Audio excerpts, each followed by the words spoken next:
Magandang hapon po. Ako po si Annalyn Marzo Espino. Tayo po ay magluluto ng patula with mishwa.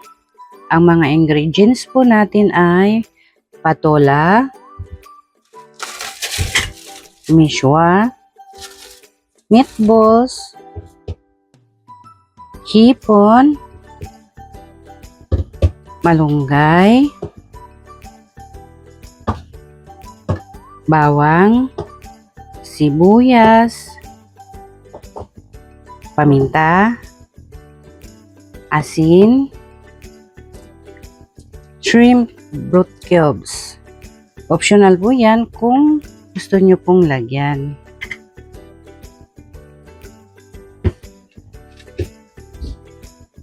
Ngayon po ay magigisa na po tayo ng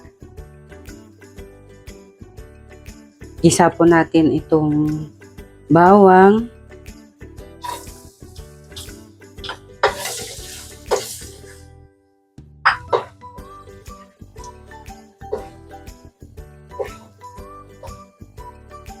pag lumabas na yung aroma ng bawang, sunod po natin yung sibuyas.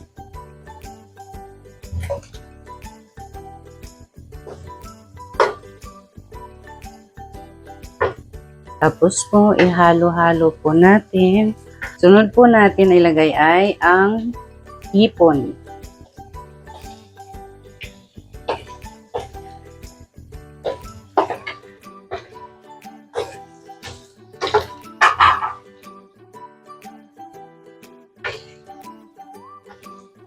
Halo-halo lang po hanggang sa mag-iba na po ang kulay ng hipon. Pag ganyan na po ang kulay, isunod po natin ilagay ang meatballs.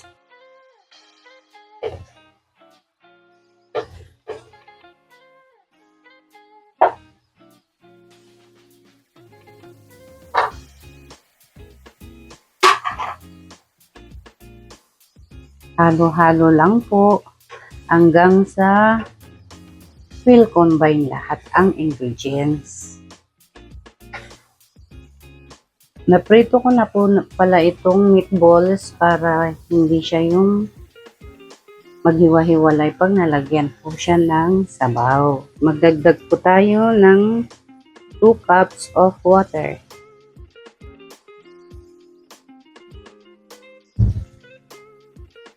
Pag natapos po natin lagyan ng tubig, takpan po natin ng kahit 3 minutes para kumulo po yung meatballs at saka hipon.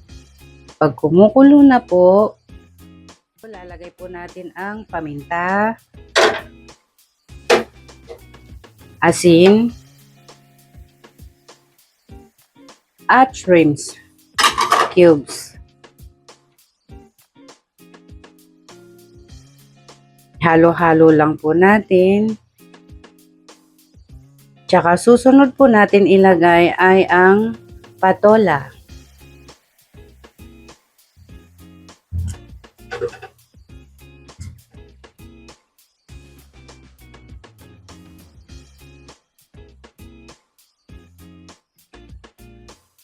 Ang patola po na to ay maganda sa katawan.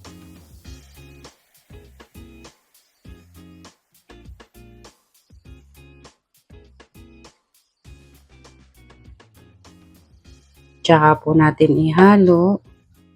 Tapos, takpan po natin ng pakuloy natin ng kahit 3 minutes.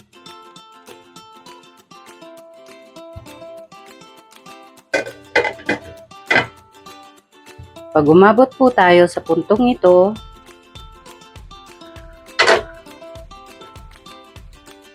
pwede po natin ilagay yung mishwa.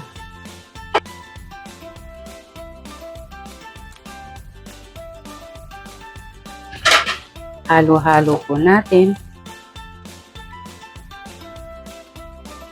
Pwede na po natin ilagay yung dahon ng malunggay.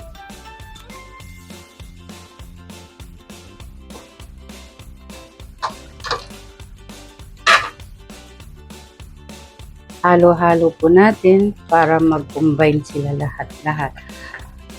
Tapos, takpan po natin ng 1 minuto. Sa puntong pong ito, luto na tong patola with wisra. Kung nagustuhan niyo po yung video na ito, paki-like po and share and pindutin niyo po yung notification bell para maabisuhan po kayo sa susunod na pagluluto. Salamat po and God bless!